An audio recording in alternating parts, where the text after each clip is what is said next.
안녕하세요. 수능 기본 개념학습 국어 시간입니다. 자, 오늘은 음운과 음운책의 두 번째 시간이고요. 음운과 음운책의 요 두 번째 강의로 마무리 짓도록 하겠습니다. 그리고 본격적으로 다음 시간부터 음운의 변동 들어가 보도록 하겠습니다. 자, 우선 자음과 모음을 나누는 기준을 좀 먼저 아셔야 될 것 같아요. 자, 그리고 나서 또 자음을 어떻게 나누는 또 기준을 아셔야 되고, 이렇게 기준이 항상 중요합니다. 자, 자음과 모음을 나누는 기준은 발음할 때 공기의 흐름이 발음기관의 장애를 받느냐 받지 않느냐가 기준이에요. 자음은 발음할 때 공기 흐름이 발음기관의 장애를 받고 나는 소리예요. 자, 공기 흐름이 발음할 때 발음기관의 장애를 받고 나는 소리를 자음이라고 하고요. 혼자서는 발음이 될 수가 없어요. 그래서 아들 자자를 써서 자음이라고 하고, 모음은 혼자도 발음할 수 있어요. 그래서 어미모자를 써서 모음이라고 하고요. 자, 모음은 자음과 다르게 공기가 발음기관에 장애를 받지 않고 만들어지는 소리예요. 일단 자음과 모음의 기준, 나누는 기준, 발음기관의 장애를 받느냐 안 받느냐. 발음기관의 장애를 받으면 자음, 받지 않으면 모음이에요. 자, 그 다음에 자음을 다시 또 나누는 기준은 두 가지예요. 조음의 위치, 음이 만들어지는 위치가 어디이냐에 따라 나눌 수도 있고요. 그 다음에 그 소리가 만들어지는 방법에 따라 나눌 수도 있어요. 자, 일단 조음이 나는 위치는요, 우리 입 구강 구조를 생각해 보면 되는데요. 자, 입술 쪽부터 목구멍까지 순서대로 쭉 진행이 되는 겁니다. 이렇게 보시면 되고요. 자, 굳이 어릴 때, 중학생 때, 뭐 이렇게 외울 때, 뭐 구두 벗어줘, 뭐 꽃도 벗었죠, 뭐 피카츄 똥싸, 뭐 이런 걸 외우시던데 굳이 그렇게 안 하셔도 돼요. 자, 여러분들은 기본적으로 발음을 우리 계속 그 모국어로 써왔기 때문에 표준 발음 이미 하고 있고요.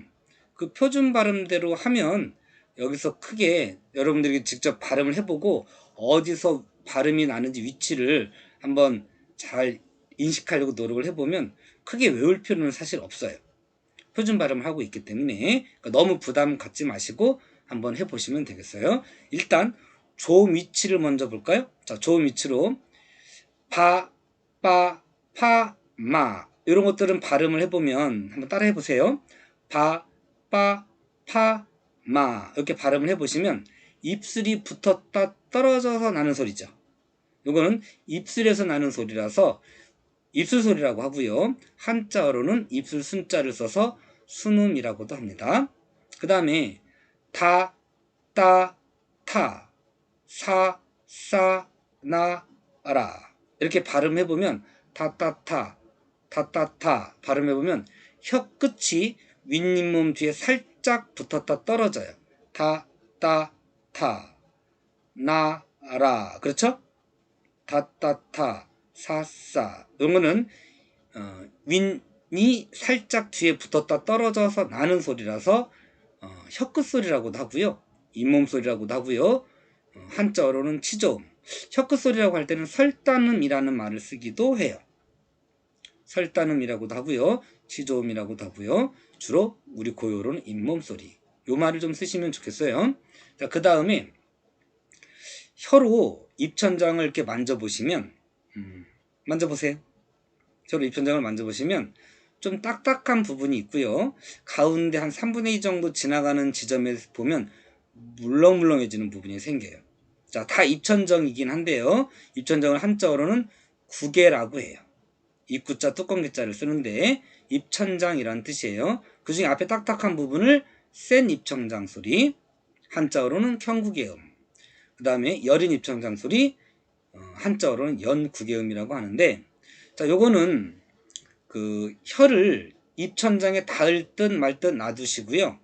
놔두시고 공기를 흘려보내면 이런 식으로 흘려보내시면 마찰과 파열의 특성을 동시에 가지고 있어서 가지고 있는데요. 대체 느낌은 혀가 약간 좀 둥글게 입천장에 닿을 듯 말 듯 나는 소리다라고 이해하시면 되겠어요. 애기들이 아직 앞니가 나지 않은 애기들이 아저씨 못하고 아저씨 그러잖아요. 이 귀여운 척 하려고 하는 게 아니고, 이 시옷은 앞니에 윗니에 혀 끝에 살짝 닿았다 떨어져야 나는 소리인데, 애기들은 앞니가 없잖아요. 그러다 보니까 아저씨를 발음을 못한대요. 그래서 근데 혀는 있으니까 입천장하고 마찰과 파열을 통해서 동시에 나는 요 찌찌 자짜차 요거는 소리를 할 수가 있어요. 그래서 아저씨 못하고 아저씨 이렇게 한다고 해요. 자, 그 다음에 연국에 혀가 입천장에 이렇게 살짝 닿을 듯이 기역자 모양이죠. 요 기역자 모양으로 서서 나는 소리가 가, 까, 카, 아 이렇게 되겠어요. 요거는 우리 말로는 여린 입천장 소리라고 하고요. 한자어로는 연국의 그 다음에 목청은 우리 성대 있죠? 성대가 두 개가 근육이 이렇게 붙어 있대요. 그 두 개가 이게 좀 좁아지기도 하고 넓어지기도 하면서 공기가 올라오면서 성대의 마찰을 통해서 또 일어나는 소리예요. 그래서 뭐 예전에 보니까 똥 넣을 때 하고 이렇게 내는 소리가 요 히읗이래요. 좀 더럽긴 한데 그래서 마찰음이에요. 하는데 자 여기서 자 요거는 이제 조음 위치고요. 조음 위치도 이렇게 나고, 조음 위치 말고 요번엔 조음 방법에 따라서 파열음, 파찰음, 마찰음 묶어서 안 울림 소리예요. 자, 파열음은 공기의 흐름을 막았다가 트면서 나는 소리예요. 그래서 깰 파자를 써서 파열음이라고 하는데요. 파, 빠, 파 하면 입술이 공기 흐름을 막았다 트죠. 그 다음에 타, 따, 타 이것도 윗니에 혀끝이 살짝 닿아서 막았다가 공기를 터주는 거예요. 그래서 이것도 파열음이고요. 가, 까, 카 요거는 공기 흐름을 막는 느낌이 안 들죠. 이거 만약에 공기 흐름을 저는 막는 느낌이 나는데요 라고 말한다면 이건 정상적인 생활이 불가능한 사람이에요. 이거는 어디를 막는 거냐면, 혀가 이렇게 서잖아요. 자, 이렇게 반대로 보여드릴까요? 혀가 이렇게 서면 요 뒤쪽에 목젖이 있어요. 그 목젖하고 혀가 이렇게 붙어요. 붙으면서 공기를 막았다가 터주는 거예요. 근데 목젖은 너무나 부드럽잖아요. 그래서 그게 만약에 느낌이 난다면 헛구역질 때문에 살 수가 없을걸요. 일상생활에 불가능할 거예요. 그래서 목젖과 혀가 붙으면서 공기를 막았다가 터주기 때문에 얘도 파열음이긴 해요. 그 다음에 사, 사, 하 이런 것들은 마찰을 통해서 일어나고, 그 중간에 있는 자자차는 파열음과 마찰음의 두 가지 속성을 같이 가지고 있어요. 그래서 자자차는 두 개를 묶어서 파찰음이라고 하는데요. 이게 나중에 내신에 나올 때는요, 요 위치를 얘랑 바꿀 수도 있어요. 얘를 싹 위로 올리고 얘를 밑으로 내릴 수도 있어요. 그거 속으시면 안 돼요. 그러니까 마찰음인지 파찰음인지 둘 중에 하나를 정확하게 좀 외우시고요. 위치 헷갈리지 않도록 하시면 되겠어요. 자, 그 다음에 나머지 자음 중에서 니은, 니을, 미음, 이응 이렇게 네 개를 우리 울림소리라고 하죠. 그 중에 이 세 개를 미음, 니은, 이응 세 개는 코에서 나는 소리라고 해서 비음, 비강음이라고 하고요. 니을은 혀가 섰을 때 양 옆으로 혀 옆으로 공기가 빠져나와요. 흐르듯이 빠져나온다고 해서 흐를 유자를 써서 유음이라고 해요. 자, 그래서 일단 자음을 나누는 기준 두 가지, 조음 위치, 조음 방법 이렇게 두 가지다라는 거 기준을 먼저 외우시고요. 조음 위치에 따라서 입술 소리, 목구멍 쪽 순서대로 하시면 돼요. 입술 소리, 잇몸 소리, 센 입천장, 여린 입천장, 목청 소리 이렇게 되고요. 그 다음에 조음 방법에 따라서는 공기를 막았다 트는 소리를 파열음, 그다음에 마찰에 의해서 일어난 소리 마찰음, 두 가지 특성을 같이 가지고 있는 소리를 파찰음, 묶어서 안 울림 소리라고 하고요. 그 다음에 울림 소리에는 비음과 유음이 있다. 이렇게 해서 일단 자음 체계를 가능한 좀 외우시는 게 좋겠어요. 자, 외우시고 나면 이게 어떤 식으로 나오냐면요. 나중에 의문의 변동어 묶어서 나올 때 실제 기출문제인데 여기 기출문제 잠깐 보실까요? 자, 국물이 발음은 국물 이렇게 나는데요. 자, 이건 나중에 비음화라는 거에서 배울 거예요. 배우는데 기억이 이응으로 바뀌었죠. 자, 그럼 잘 보세요. 자, 여기 기억이 그죠? 기억이 이응으로 바뀌었죠? 그러면 자, 여린 입천장 소리인 거는 동일하죠. 그런데 파열음이 비음으로 바뀐 거잖아요. 그죠? 그러면 조음 위치는 바뀌었나요? 안 바뀌었나요? 조음 위치는 그대로니까 안 바뀌었죠. 그죠? 안 바뀌었는데 조음 방법은 파열음에서 비음, 울림소리로 바뀌었죠? 조음 방법만 바뀌었어요. 자, 요거를 헷갈리시면 안 돼요. 자, 요거를 물론 이제 시험에 나왔을 때는 요 가운데 요만큼 빼버리고요. 요 위에 칸하고 요만큼을 붙여가지고 보기를 주고 문제를 냈어요. 그러니까 뭐 수능에서는 이거를 표를 안 줄까봐 겁낼 필요는 없어요. 내신에서는 이렇게 낼 수도 있어요. 그러니까 내신이 오히려 더 어렵겠죠. 그러니까 표는 좀 기본적으로 외워주시고 자, 그렇게 하면 일단 다음 체계는 여기서 마무리 할게요. 자, 원래는 그 뭐 외우는 방법 중학교 때처럼 노래로 외우기도 하고 그러면 좋긴 하겠는데 자, 그건 이미 많이들 알고 있으신 방법이니까 그거는 생략했어요. 시간상 그냥 기본 개념만 했습니다. 자, 모음체계 들어가 볼게요. 자, 모음체계는 공개 흐름이 발음기관의 장애를 받지 않고 나는 소리라고 했어요. 그죠? 자, 종류는 단모음이 있고요. 이중모음이 있는데 자, 단모음은 발음할 때 입술의 모양이나 그 다음에 혀의 위치가 바뀌지 않는 음을 단모음이라고 해요. 요거부터 일단 외우셔야 돼요. 혀나 입술의 모양이 자, 혀는 위치예요. 혀가 모양이 바뀌는 건 아니잖아. 그렇잖아요. 혀의 위치와 입술의 모양이 바뀌지 않는 거예요. 자, 여기 위치 한번 써주세요. 자, 혀 위치나 입술의 모양이 바뀌지 않는데 자, 혀가 있는 위치를 이렇게 사각으로 그려서 이렇게 보통 나타내기는 해요. 나타내긴 하는데 자, 여기서 좀 조심할게요. 자, 혀를 자, 이게 지금 위치가 요게 입 쪽이고요. 여기가 입 쪽이고 자, 여기가 입 쪽이고요. 색깔 바꿔 드릴게요. 여기가 입 쪽이고요. 여기가 목구멍 쪽이긴 한데요. 목구멍 쪽이긴 한데 요 이가 발음 나는 위치가 혀끝 이 앞니 있는 쪽이 아니에요. 경구개 쪽에 가까워요. 요거 기억하고 계셔야 돼요. 자, 이를 발음할 때 혀끝이 윗니 뒤에 가도록 발음하면 발음이 안 나요. 안 나요. 안 나고 살짝 앞니하고 떨어져 있어서 경구개 쪽에 와야 소리가 나요. 자, 이걸 제가 왜 말씀을 드리냐면 나중에 구개음화 할 때 D라고 발음하지 않고 요 D가 G로 발음이 나요. 이때 디귿과 이의 위치하고 지읒과 이의 위치하고 어느 게 가까우냐? 디귿과 이보다는 지읒과 이가 가까워요.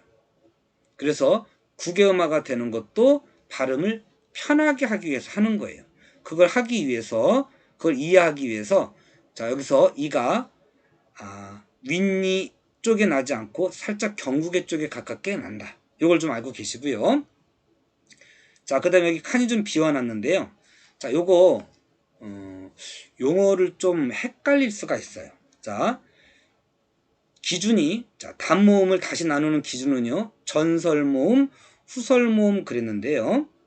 이때 기준 이렇게 하나 더 나눌 수 있어요. 이렇게 나누면 자, 전설이냐 후설이냐 요거를 혀의 앞뒤 위치 이렇게 보셔도 되는데요.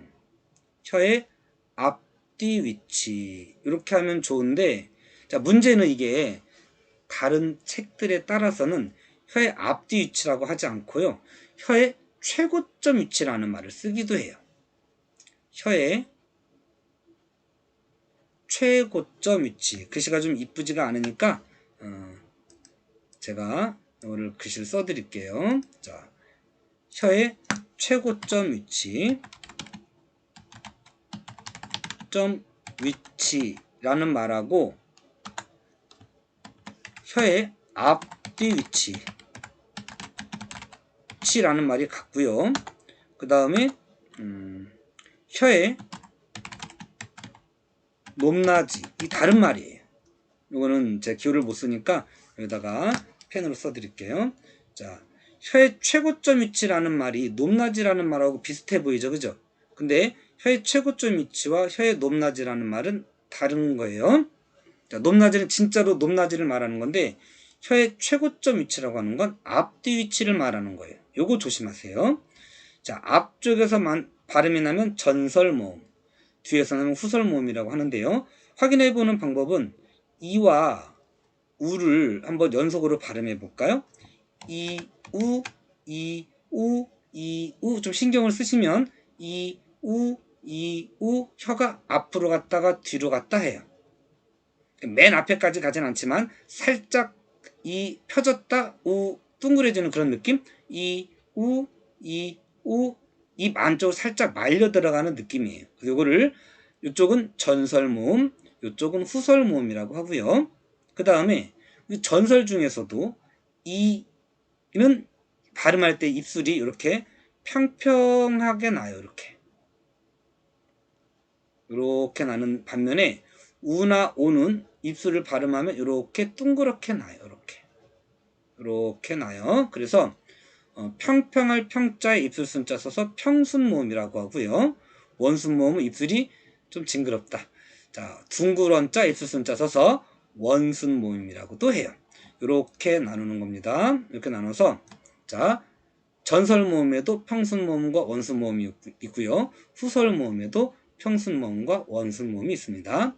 자, 그 다음에 자, 이번에는 자, 요거는 이제 입술의 모습이에요. 자, 요거는 혀의 앞뒤에 따라서 전설, 후설 모음, 그 다음에 평순, 원순 이렇게 나누는 건 입술의 모양이에요. 입술 모양. 요거는 글씨 쓰기가 복잡해서 제가 손글씨로 써드릴게요. 입술 모양이고요. 그 다음에 고모음, 중모음, 저모음. 요거는 진짜 혀의 높낮이에요. 혀의 높낮이. 자, 이걸 굳이 외울 필요는 없어요. 자, 요것도 발음해 보시면 돼요. 자, 이, 에, 이, 에. 이렇게 발음 나는 거예요. 자, 이, 에, 우, 아를 발음하면 턱이 점점 내려가죠. 턱이 내려가면 혀는 어떻게 될까요? 올라갈까요? 내려갈까요? 똑같이 내려가겠죠. 그래서 자, 혀가 내려간다고 하는 거예요. 위로 올라가고 내려가는 거예요. 자, 이게 실제 음운의 변동이 나올 때 어떤 식으로 나올 거냐? 자, 한번 예를 들어 볼게요. 실제 기출이에요. 자, 남녀 학생이 있어요. 자, 예를 들어서 남학생이 제가 좀 바꿔봤어요. 여러분들이 좀 이해하기 쉬우라고 바꿔봤는데 남학생이 야, 우리 개 먹으러 가자 이랬어요.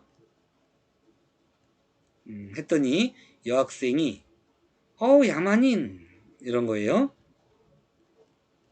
하니까 남학생이 황당해가지고 야, 너는 해산물 안 먹어? 이런 거예요. 해산물 먹는 게 왜 야만인이야? 이렇게 물어봤어요. 하니까 여학생이 이상하죠. 해산물? 아, 개 이렇게 한 거예요. 자, 그럼 지금 여기 발음이 다르죠. 남학생은 아마 개를 말하고 싶었던 것 같아요. 옆으로 기어가는 개 있죠? 캔서를 말하고 싶었는데 발음을 개라고 하는 바람에 여학생이 오해를 했어요. 그럼 여학생이 이 남학생한테 조언을 해주는 거예요. 어떻게 조언해 줄까요? 자, 여기 애와 애의 위치를 잘 보셔야 돼요. 자, 원래는 요걸로 발음해야 되는데, 그죠? 애라고 발음해야 되는데 남학생이 이걸로 발음을 잘못했어요. 그 바람에 여학생이 오해를 했던 거예요. 그 여학생이 표준 발음을 잘하도록 조언을 해준다면 어떻게 하면 될까요? 자, 그럼 발음할 때 혀를 또는 턱을 조금 더 올려야 될까요? 내려야 될까요? 뭐라고 말해줄까요? 혀와 턱을 조금 더 올려서 발음해야지. 이렇게 하는 거예요. 올려 발음해야지. 자, 좀 꼼꼼한 여학생인데, 자, 이렇게 하면 발음이 이제 제대로 나는 거예요. 그래서 사실 이 에와 에는 발음하기가 구분하기가 쉽지는 않아요. 쉽지는 않은데, 그래서 점점점 사라져 가고 있대요. 그리고 이 위나 왜 같은 것도 사실은 현대국어에서 이중모음으로 발음 나는 경우도 있어요. 그래서 위와 왜는 현재 단모음화가 진행되고 있다. 사실 이렇게 볼 수 있어요. 이렇게 볼 수도 있어요. 그래서 예를 들어서 자, 위와 왜가요. 쥐, 뉘 이럴 때 뉘, 벗겨지지 않은 쌀 알갱이를 말할 때는 단모음으로 돼요.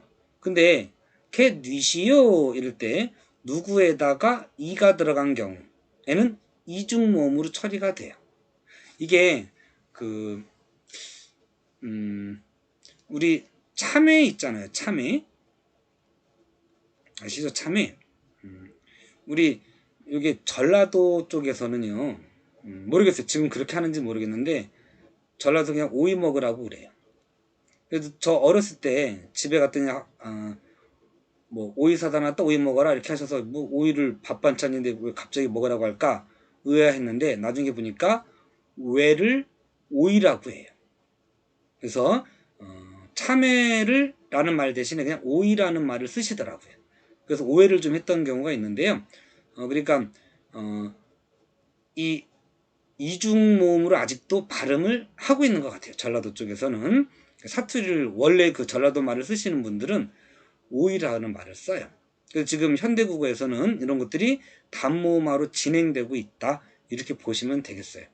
자, 그래서 실질적인 완전한 단모음은 사실은 3개, 6개, 8개 이렇게 될지 모르겠는데 얘가 단모음으로 진행되고 있기 때문에 이렇게 10개를 우리는 단모음이라고 합니다.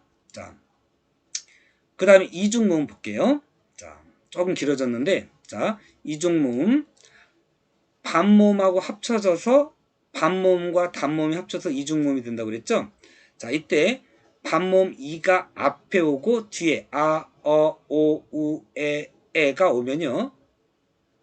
이중모음이 돼서 각각 야, 여, 요, 유, 이에, 예가 돼요. 자, 이때 이가 앞에 온다고 해서 얘를 이 모음 선행 이중모음이라고 그래요. 자, 이 모음이 앞에 온다고 해서 이 모음 선행이라고 하고요. 이가 뒤에 오는 거는 한 개밖에 없어요. 의 다음에 이가 왔을 때 의가 되죠. 요건 이 후행 이중모음이라고 해서 하나밖에 없고요. 그 다음에 W 계열 W에다 오나 우에다가 아가 붙으면 오가 붙어야겠죠. 양성길이니까 와가 되는 거고 어가 오면 음성이니까 우가 와서 워가 돼요. 마찬가지로 왜 이렇게 되겠어요. 이렇게 되고 자 조금 시간이 오버될 것 같긴 한데요. 넘어갈 것 같긴 한데 최대한 핵심만 좀 빠르게 해드릴게요. 자 여기서 먹이여 먹여 이렇게 줄일 수가 있죠. 노이여 노여 이렇게 되잖아요. 반모음 이가 뒤에 어하고 합치면 이렇게 여가 되는 거예요. 이런 식으로 단어를 평상시 우리가 발음하는 걸 가지고 생각하시면 크게 어렵진 않을 거예요. 자, 그 다음에 마지막 비분절 의문이에요. 자, 요거는 분절 의문과 다르게 자음과 모음으로 구분해서 적을 수가 없어요. 대표적인 것이 길이, 억양, 속도, 성량인데 그나마 우리가 구분할 수 있는 건 요 길이 정도가 되겠어요. 자, 길이는 중에서 장음은요. 장음은 무조건 첫 소리에서만 납니다. 이음절 이하에서는 장음으로 나는지 단음으로 나는지 고민할 필요가 없어요. 무조건 첫 소리에서만 장음은 날 수도 있다. 이렇게 되고요.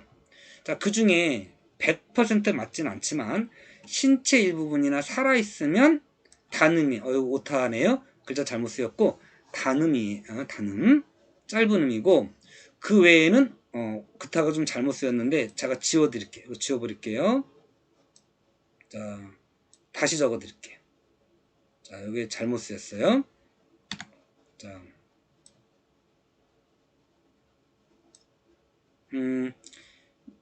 자, 여기다 다시 적어 드릴게요. 자, 한자를 쓰기가 좀 힘들어서 미리 써놓은 거라서 여기다 다시 한번 적어 드릴게요. 신체 일부분이거나 살아있는 경우에는 단음으로 발음하시고요. 신체 일부분입니다. 신체 일부분. 그 다음에 그 이외에 무생물일 때에는 이중모음이 아니고 장음이에요. 장음. 그리고 자, 찍으시거나 이럴 수 있는 분이 있으니까 제가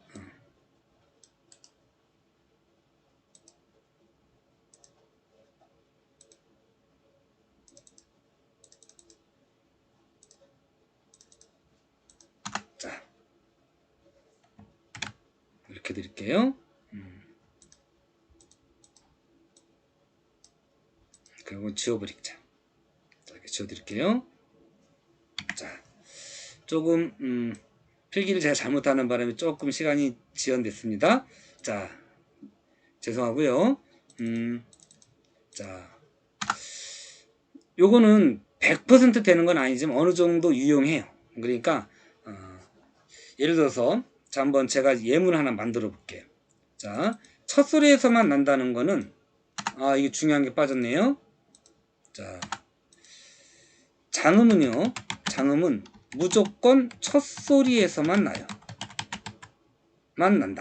이걸 조심하시고, 자, 예를 들어서 자, 눈이 온다. 첫눈이다. 이렇게 해볼게요.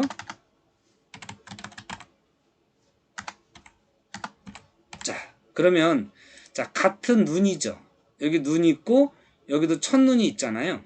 자, 그러면 이 눈은 하늘에서 내리는 눈이니까 무생물이죠. 그럼 이 눈은 단음일까요? 장음일까요? 눈은 무생물이니까 장음이에요. 그죠? 길게 발음나요. 이건 장음이라고 써도 되고 이렇게 써드릴게요. 원래는 화살표를 해야 되는데 이렇게 점을 찍어서 장음 표시를 해드릴게요. 자, 여기 눈은 어떻게 될까요? 이 눈은 그냥 눈이에요. 왜 그럴까요? 같은 무생물인데, 같은 하늘에서 내리는 눈인데 첫 글자가 아니에요. 두 번째 글자잖아요. 그래서 단음으로 바뀌어요. 그러니까 장음은 무조건 첫 글자에만 오는 거니까요. 첫 글자에서만 장음인지 단음인지 구분하시면 돼요.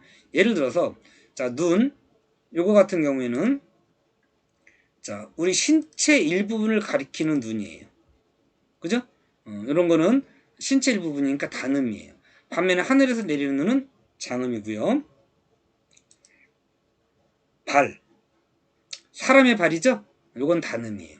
근데 요거는 그 대나무로 엮어서 만든 차양막, 햇빛 가리개예요. 이럴 때는 장음이에요. 그 다음에 타고 다니는 말, 살아있죠? 요거는 단음. 사람이 입으로 하는 말, 언어, 요거는 단음이에요. 그래서 이쪽은 단음, 오른쪽은 장음이에요. 자, 예외가 있죠? 우리가 먹는 밤은 열매니까 살아있다고 할 수 있잖아요. 원래 생물이었잖아요. 식물도 생물이니까.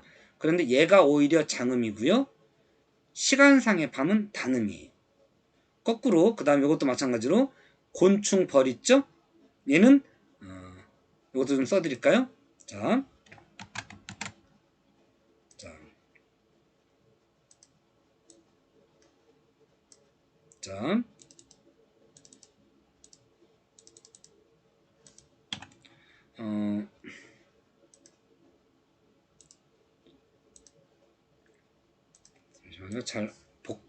잘 안 잡히네.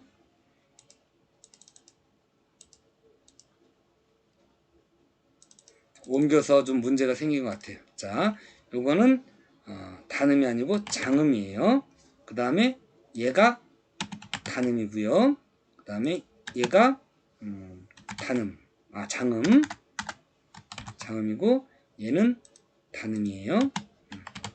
그래서 예외로 보시면 되겠고, 아까 요거 써드릴게요. 얘 단음이에요. 자, 밑에만 다 써드릴게요. 단음, 얘도 단음. 나머지 우측은 장음이에요. 얘도 장음, 그 다음에 얘도 장음, 얘도 장음이에요. 그래서 여기까지 좀 외워두시면 되는데 시험 문제 그렇게 자주 나오는 유형은 아니에요. 자, 비분절음은 대표적인 게 장음, 단음이 있는데 장음은 첫 소리에서만 날 수가 있다. 자, 그 다음에 억양도 있는데요. 뭐 끝에를 내리면 뭐 평서문일 수도 있고요. 끝에를 올리면 의문문일 수도 있고, 밥 먹어라 라고 하는 명령일 수도 있겠어요. 밥 먹어 했더니 나 이미 밥 먹어. 이미 밥 먹고 있어? 먹어? 이렇게 되는 거죠. 그게 좀 억양이 좀 잘 안 느껴졌을지 모르겠는데, 자, 억양을 끝을 내리느냐 올리느냐에 따라서 의미가 달라질 수도 있어요. 이런 의미에서 억양도 뜻은 구분해준다. 의문의 역할을 해준다라는 거예요. 자, 개념 다지기 빠르게 해서 마무리 지어드릴게요. 자, 밤, 범과 같이 하나의 의문이 달라서 뜻이 구별되는 단어의 쌍을, 이거 중요하네요. 뭐라고 그랬죠? 최소 대립쌍이라고 했어요. 그 다음에 반모미와 단모미 결합하여 만드는 이중모음을 모두 쓰요. 이거 너무 많은데 야, 여, 요, 유, 예, 예 뭐 이렇게 있어요. 그래도 몇 개 한번 써볼까요? 대표적인 거 야, 여, 요, 유 뭐 이런 것들 있죠? 자, 근데 이제 조심할 거, 빼먹으면 안 되는 거, 이 후행 이중모음 있었죠? 그거 뭐 있었죠? 그거는 잊어먹으시면 안 되겠어요. 의가 있어요. 이렇게. 자, 소리마다 단위로 끊어서 생각할 수 있는 의문을 뭐라고 한다? 분절 의문이라고 해요. 반대는 비분절 의문이에요. 자, 끊어서 읽을 수 있는 분절 의문이라고 하고요. 음소라고 하고. 그럼 운소의 반대말은 운소가 되죠. 끊어 적을 수 없는 거예요. 이렇게. 자, 밖의 받침 몇 개의 의문이, 요거 두 개로 하는 사람이 있던데 아니에요. 쌍기역은 하나의 글자예요. 된소리잖아요. 그래서 한 개예요. 하나가 되는 거고, 삶의 받침은 몇 개인가? 받침 자체는 두 개로 볼 수 있긴 한데, 요게 이제 뒤로 넘어갈 수가 있잖아요. 그래서 우리 책에서는 두 개로 처리를 했는데요. 이건 이제 뒤에 형태소가 올 때, 모음으로 시작한 형태소가 올 때를 기준으로 잡으시면 되겠어요. 그래서 예를 들어서 한번 삶이 이렇게 하면 우리 어떻게 읽죠? 이렇게 읽죠?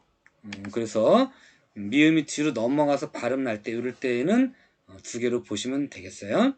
자, 오늘 여기까지 해서 의문 체계를 마무리 짓도록 하고요. 다음 시간에는 본격적으로 의문의 변동 교체부터 들어가 보도록 하겠습니다. 수고하셨습니다.